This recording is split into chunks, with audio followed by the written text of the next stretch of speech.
Hi, మీ స్ఫూర్తి Venkateswarlu sir, స్ఫూర్తి coaching centre Nellore. ఈరోజు టెట్ నోటిఫికేషన్ రిలీజ్ అవ్వడం జరిగింది. టెట్ గురించి, ఎస్సిటి టెట్ గురించి ఇటు నిరుద్యోగులైనటువంటి విద్యార్థులతో పాటు ఇన్ సర్వీస్లో ఉండే టీచర్లకు కూడా ఈ టెట్ అర్హత కంపల్సరీ అని ప్రభుత్వం నిర్ణయించింది. కాబట్టి టెట్ యొక్క సిలబస్, టెట్లో ఏ సబ్జెక్టుకి ఎన్ని మార్కులు, ఏ సబ్జెక్ట్ మీద కాన్సన్ట్రేషన్ చేస్తే మనం ఎక్కువ మార్కులు తెచ్చుకోవచ్చు అనే అంశం మీద ఇప్పుడు మీతో డిస్కస్ చేయాలనుకుంటున్నాను నేను. ఫస్ట్ ఆఫ్ ఆల్, పేపర్ 1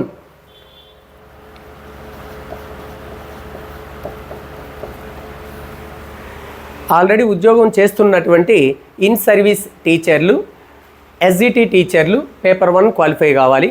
అలానే ఎవరైతే ఇంటర్మీడియట్ కంప్లీట్ చేసి డైట్ 2 ఇయర్స్ శిక్షణ పూర్తి చేసుకున్నారో, రేపు ఎస్జిటి ఉద్యోగానికి ఎవరైతే డిఎస్సి రాయాలనుకుంటున్నారో వాళ్ళందరూ కూడా పేపర్ 1 క్వాలిఫై అవ్వాలి. First of all, qualify marks చూస్తే ఓసీ అభ్యర్థులు 90 మార్క్స్, బీసీ అభ్యర్థులు 75 మార్కులు, ఎస్సీ ఎస్టీ పిహెచ్సి అభ్యర్థులు 60 మార్కులు తెచ్చుకోవాలి. ముందుగా సిలబస్ ఒకసారి చూద్దాం. సో పేపర్ 1లో సైకాలజీ 30 మార్కులకు ఉంటుంది. ఈ సైకాలజీ 3 భాగాలుగా ఉంటుంది.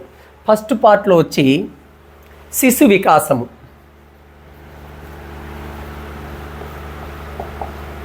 రెండో భాగం వచ్చి అభ్యసనం, మూడో భాగం వచ్చి బోధన సంబంధిత అంశాలు,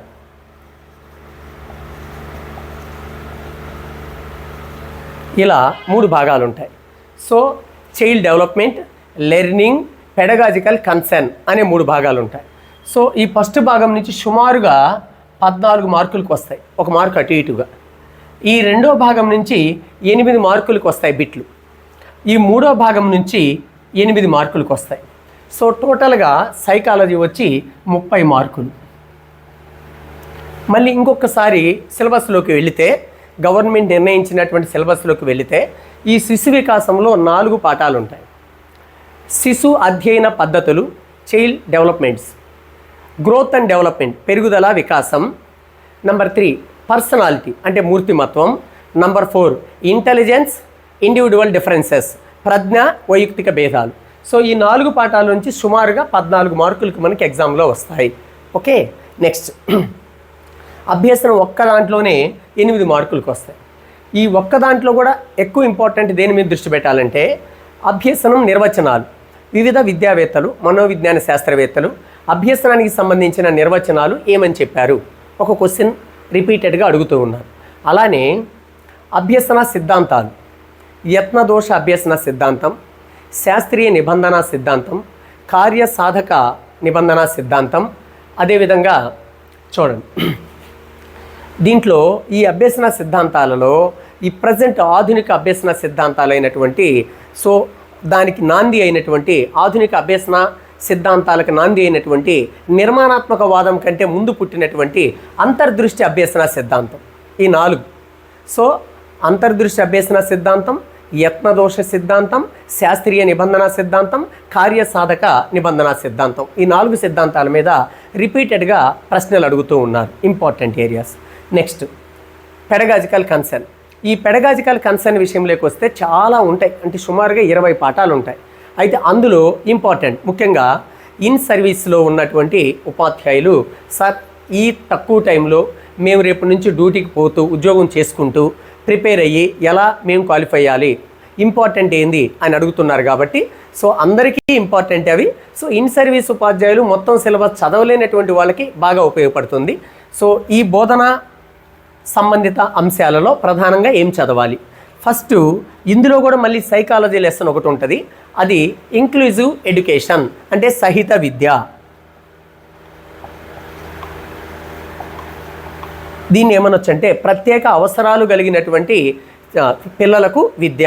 దీన్నే సిడబ్ల్యూఎస్ఎన్, చూడండి సిడబ్ల్యూఎస్ఎన్ అని కూడా అని అంటాం మనం. ఇంక్లూజివ్ ఎడ్యుకేషన్ అన్నా, సంలీన విద్య అన్నా, సహిత విద్య అన్నా, ప్రత్యేక అవసరాలు కలిగిన పిల్లల కోసం విద్య అన్న ఒక పాఠం, అది ఇంపార్టెంట్ పాఠం. నెక్స్ట్ దీంట్లోనే సైకాలజీ పాఠం ఇంకొకటి ఉంటుంది, మంత్రణము మార్గదర్శకత్వం.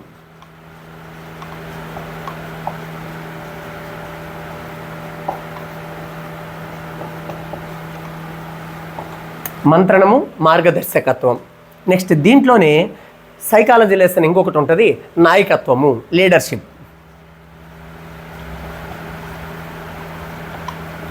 సో ఇక్కడ ఈ 3 పాఠాల్లో నుంచి మనకి తరచుగా ప్రశ్నలు అడుగుతూ ఉన్నారు. నెక్స్ట్ ఇంకా మెథడాలజీకి సంబంధించిన పాఠాల్లోకి వెళ్తే, రైట్ టు ఎడ్యుకేషన్ యాక్ట్ 2009, విద్యా హక్కు చట్టం 2009.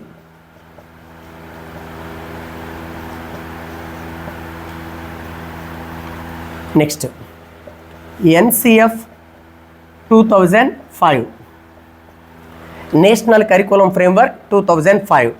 Next new education policy 2020, new education policy 2020. అలానే ICT, ఇన్ఫర్మేషన్ కమ్యూనికేషన్ టెక్నాలజీ అని ICT అని ఒక లెసన్ కూడా ఉంటుంది. కాకపోతే ఇందులో నుంచి ఒకటి ఎక్కువగా, ఒకవేళ అప్పుడప్పుడు అడిగితే 2వ బిట్, 1 లేదా 2 క్వశ్చన్స్ అడగవచ్చు. మ్యాక్సిమం 1 బిట్టే అడుగుతారు. కాకపోతే చాలా ఉంటుంది సిలబస్. ఇన్ఫర్మేషన్ కమ్యూనికేషన్ టెక్నాలజీలో సిలబస్ చాలా ఉంటుంది. సో అయితే ఇందులో నుంచి 1 బిట్ ఖచ్చితంగా అడుగుతున్నాడు. ఒకవేళ ఎప్పుడైనా రేరుగా అడిగితే 2వ బిట్ కూడా అడగవచ్చు. సో ఇవి ఇంపార్టెంట్ లెసన్స్. సో 20 పాఠాలు కాకుండా మెయిన్గా వీటి మీద దృష్టి పెడితే ఇందులో నుంచి వచ్చే ఆ 7 బిట్లో, 8 బిట్లో, 9 బిట్లో మనం ఈజీగా తెచ్చుకోవచ్చు. సో సైకాలజీ ఈ ఏరియాస్ మీద ప్రధానంగా దృష్టి పెట్టాలి. సో దానికి ఏం చదవాలి sir? Text books. So paper 1 వాళ్ళు డైట్ సైకాలజీ టెక్స్ట్ బుక్ మనకి ప్రామాణికం. పేపర్ 2 వాళ్ళు, స్కూల్ అసిస్టెంట్ వాళ్ళు, BED సైకాలజీ టెక్స్ట్ బుక్ మనకి ప్రామాణికం. ఆ టెక్స్ట్ బుక్లో ఈ పాఠాలన్నీ దొరుకుతాయి. అంటే మొదటి పార్ట్లో ఉండేటటువంటి వ్యక్తి అధ్యయన పద్ధతులు, పెరుగుదల వికాసం, మూర్తిమత్వం, ప్రజ్ఞా వైయక్తిక భేదాలు, అభ్యసనం, ఈ పాఠాలన్నీ దొరుకుతాయి. అలానే దీంట్లో ఉండేటటువంటి కౌన్సిలింగ్ అండ్ గైడెన్స్, లీడర్షిప్, ఈ 2 కూడా ఆ టెక్స్ట్ బుక్లోనే దొరుకుతాయి. మిగతాయి మనము మాడ్యూల్స్లో నుంచో మెటీరియల్స్లో నుంచో మనం సేకరించుకొని చదువుకోవాలి. Okay, right. సైకాలజీ కంప్లీట్ అయిపోయింది. ఇప్పుడు 2వ సబ్జెక్ట్ దగ్గరికి వెళ్దాం. ఇప్పుడు తెలుగు. సో ఈ తెలుగులో కూడా 2 పార్ట్లు ఉంటాయి. ఒకటి వచ్చి తెలుగు గ్రామరు, కంటెంట్. నెక్స్ట్ 2వది వచ్చి మెథడాలజీ, తెలుగు మెథడ్. సో ఇందులో నుంచి 24 మార్కులకు వస్తాయి, ఇందులో నుంచి 6 మార్కులకు వస్తాయి. సో ఇక్కడ తెలుగు గ్రామర్. సో సందులు, సమాసాలు, తెలుగు సందులు, సంస్కృత సందులు, అలానే సమాసాలు, అదేవిధంగా ఛందస్సు, అలంకారాలు, వాక్యము. వొకాబులరీ విషయంలోకి వస్తే అర్థాలు, పర్యాయ పదాలు, నానార్థాలు, వ్యుత్పత్తి అర్థాలు, ఇవన్నీ వస్తాయి. అలానే కవి పరిచయాల దగ్గరికి వస్తే ఆ పాఠం రాసిన కవి, ఆయన రచించిన గ్రంథాలు, ఆయనకుండే బిరుదులు, విశేషాలు, పాత్రలు, అలాంటివన్నీ వస్తాయి. అపరిచిత పద్యం, అపరిచిత గద్యం. పైన ఒక పద్యం ఇచ్చి కింద ప్రశ్నలు ఇచ్చి ఆ పద్యం చూసి ఈ ప్రశ్నలకు ఆన్సర్లు రాయమనడం, లేదా పైన ఒక ప్రోజు, ఒక పారాగ్రాఫ్ గద్యం ఇచ్చి కింద ప్రశ్నలు, ఇలాంటివన్నీ దీంట్లో ఉంటాయి. ఓకే. సో టెట్లో నిరుద్యోగ అభ్యర్థులు అయితే ఎక్కువ మార్కులు తెచ్చుకోవాలి అంటే తెలుగు మీద దృష్టి పెట్టాలి.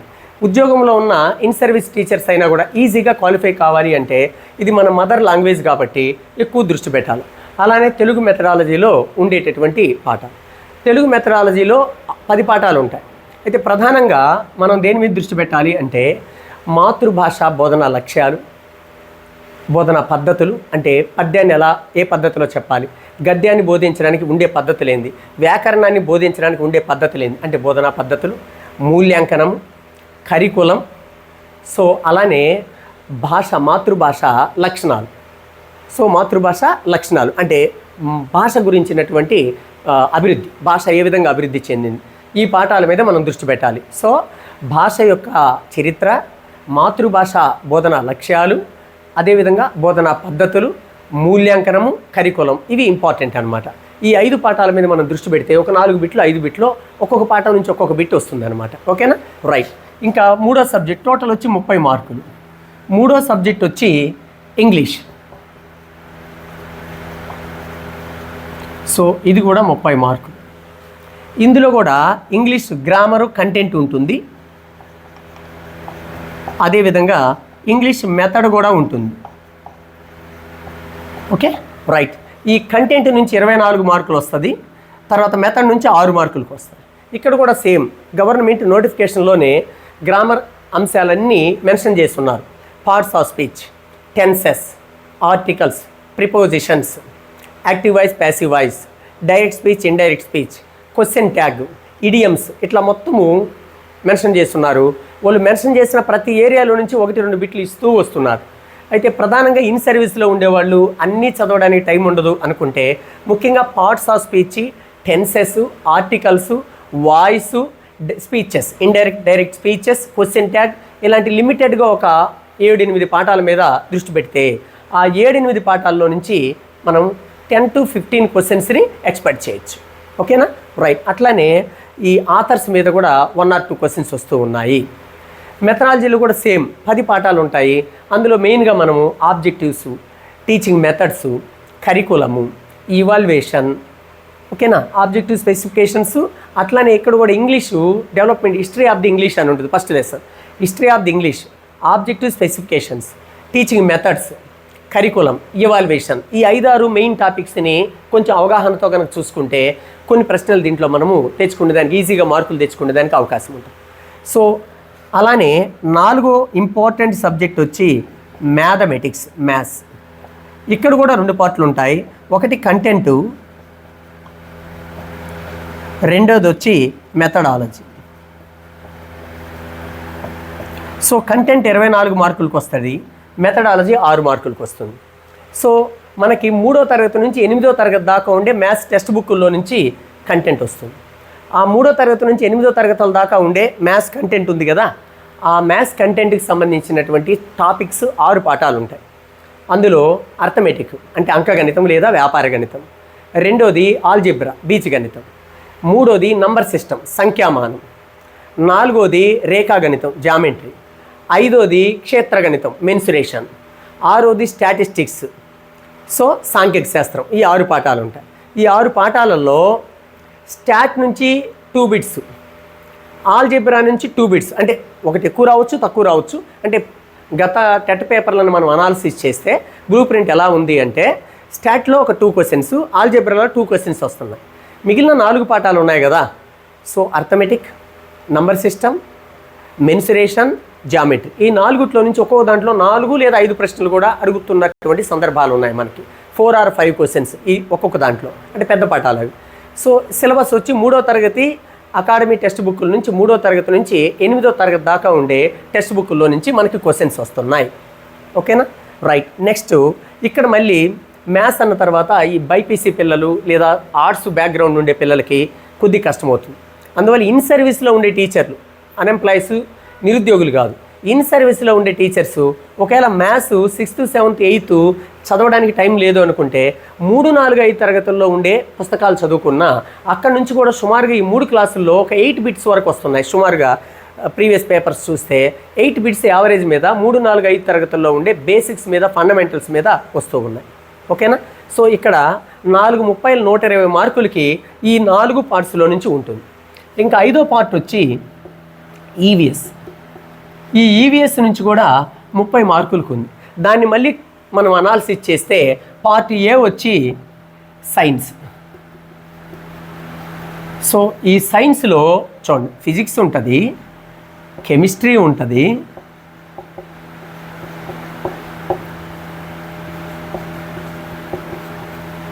నెక్స్ట్ మూడోది వచ్చి బయాలజీ ఉంటుంది, నెక్స్ట్ ఇంకొకటి సోషల్. ఈ సోషల్లో జాగ్రఫీ ఉంటుంది, హిస్టరీ ఉంటుంది, సివిక్స్ ఉంటుంది, ఎకనామిక్స్ ఉంటుంది.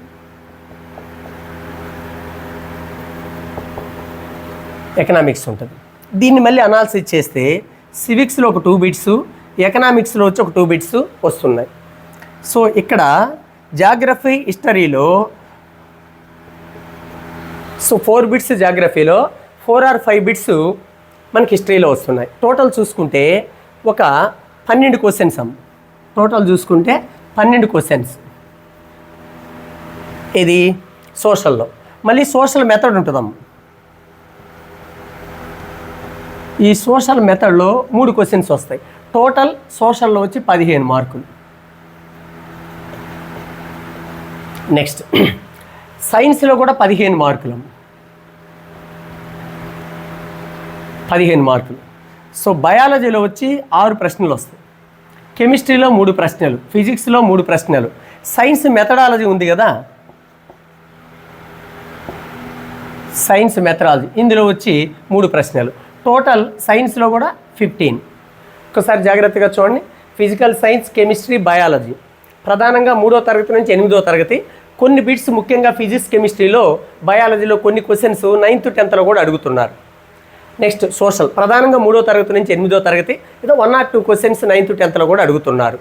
కాబట్టి ఫిజిక్స్లో 3, కెమిస్ట్రీలో 3, బయాలజీలో 6, మెథడాలజీలో 3, జాగ్రఫీలో 4, హిస్టరీలో 4 or 5, సివిక్స్లో 4, ఎకనామిక్స్లో సివిక్స్లో 2, ఎకనామిక్స్లో 2, మెథడాలజీలో 3.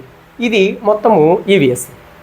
ఓకే, ఎందుకు చెప్తున్నానంటే ఇది సిలబస్ చాలా ఎక్కువ ఉంటుంది. 3వ తరగతి నుంచి 8వ తరగతి దాకా మనకు ఉన్నటువంటి టెక్స్ట్ బుక్స్ సెమిస్టర్ 1, సెమిస్టర్ 2 అన్నీ గ్యాదర్ చేస్తే చాలా ఎక్కువ సిలబస్ ఉంటుంది.